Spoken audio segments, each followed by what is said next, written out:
Hello everyone, আসসালামু আলাইকুম। আজকে একটু হচ্ছে কালারফুল আই মেকআপ মানে করব। যারা হচ্ছে একটু ভাইব্রেন্ট টাইপের আই লুকগুলো পছন্দ করে, অ্যাকচুয়ালি কালারফুল না, ভাইব্রেন্ট টাইপের লুকগুলো যারা পছন্দ করে তাদের জন্য আজকের ভিডিওটা একদমই পারফেক্ট একটা ভিডিও। তো যে কোনো ভাইব্রেন্ট আর কালারফুল লুক করার জন্য ফার্স্টেই হচ্ছে বেসটা খুব ভালোভাবে ক্রিয়েট করতে হবে, লিডটা খুব ভালোভাবে প্রেপ করে নিতে হবে, তারপর হচ্ছে আই মেকআপটা স্টার্ট করতে হবে। তো ফার্স্টেই হচ্ছে আমি একটা বেস কালার নিয়ে খুব ভালোভাবে লিডে অ্যান্ড সেম কালারটা দিয়ে হচ্ছে লোয়ার পোর্শনেও অ্যাপ্লাই করব। ফার্স্টে লিডে অ্যাপ্লাই করে নেব, তারপরে হচ্ছে লোয়ার পোর্শনটাতে অ্যাপ্লাই করব, যাতে একদমই সফট একটা লুক চলে আসে, খুব বেশি প্যাচি যাতে না লাগে অ্যান্ড খুব বেশি হার্শ কোনো লুক যাতে একদমই না লাগে। মানে যতগুলো কালারে ইউজ করি না কেন চোখে, যদি এমনিতেও তো হচ্ছে যদি আমরা বেশি কালার ইউজ করি তাহলে খুব বড় আইলিড না হলে আইটা একদমই ছোট অ্যান্ড কি বলবো, খুবই ছোট লাগে, চোখটা দেখতে ভালো লাগে না ওভারঅলে।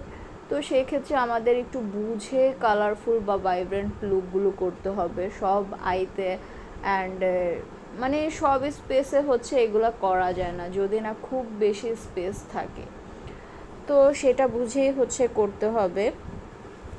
আমি বেস কালারটা দিয়ে অ্যাপ্লাই করার পর দেন হচ্ছে একদম ব্লু কালারটা দিয়ে খুব ভালোভাবে লিডে আমি অ্যাপ্লাই করে নিয়েছি অ্যান্ড সেই কালারটা দিয়েই আমি পুরাটা লিডই হচ্ছে কমপ্লিট করে নিব খুব আস্তে আস্তে, যেহেতু খুবই ডার্ক একটা কালার অ্যান্ড খুব আস্তে আস্তে হচ্ছে কালারটা নিব অ্যান্ড অ্যাপ্লাই করব।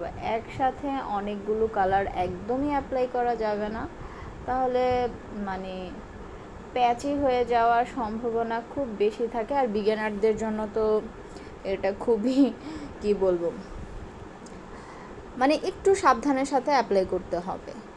আর তারপর হচ্ছে একটা ব্রাশ দিয়ে আমি কালারটা আমি ডিপোজিট করে নিচ্ছি। ফার্স্টে দেখেছি একটা রাউন্ড টোনের রাউন্ড একটা ব্রাশ দিয়ে হচ্ছে আমি অ্যাপ্লাই করছিলাম, তারপর হচ্ছে একটু ফ্লাফি টাইপের ব্রাশ দিয়ে আমি সুন্দরভাবে এটা কমপ্লিট করে নিচ্ছি।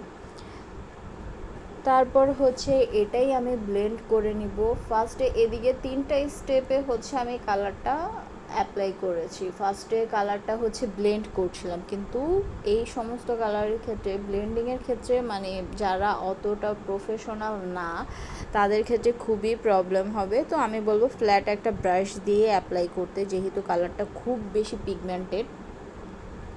অ্যান্ড দেন হচ্ছে কালারটা যখন আমরা ব্লেন্ড করব তখন হচ্ছে আমি যেহেতু একটু বড় ব্রাশ দিয়ে ব্লেন্ড করেছি, তোমাদের বলবো একদমই ছোট ব্রাশগুলো দিয়ে ব্লেন্ড করতে, আর আদারওয়াইজ তোমরা একদমই এটা ব্যালেন্স করতে পারবে না। আর ব্যালেন্স করতে না পারলে একদমই খুব প্যাচি অ্যান্ড খুব পচা লাগবে দেখতে। অ্যান্ড তারপর হচ্ছে একটা গ্লিটার অ্যাপ্লাই করেছি, আর তারপর আমি ইনার কর্নার অ্যান্ড ব্রাবনটা হাইলাইট করে নিয়েছি। তারপর হচ্ছে লাইনারটা আর ল্যাশটা অফ ক্যামেরাতেই পরে নিয়েছি। লোয়ার পোর্শনটাও খুব ভালোভাবে আমি ব্লেন্ড করে নিচ্ছি ছোট ব্রাশটা দিয়ে।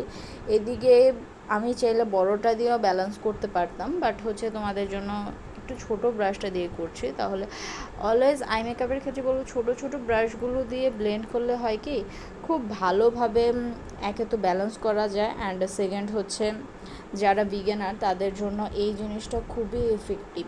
তারা যদি বড় ব্রাশ দিয়ে মানে ব্লেন্ড করতে যায় দেখা যায় মানে খুব বেশিরভাগ সময় ওরা খুব ভালোভাবে ব্যালেন্স করতে পারে না অ্যান্ড লুকটা খুব পচা আসে, খারাপ লাগে দেখতে, ভালো লাগে।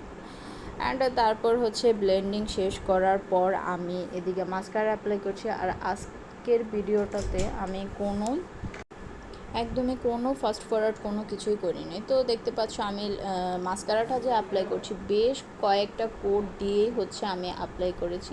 একটা কোড দিয়ে আমি কখনোই করি না। খুব ভালোভাবে আমি মাস্কারা অ্যাপ্লাই করতে এমনিতেও খুব বেশি পছন্দ করি, প্লাস হচ্ছে খুব সুন্দরভাবে বেশ কয়েকটা কোড দিয়ে হচ্ছে আমি অ্যাপ্লাই করি।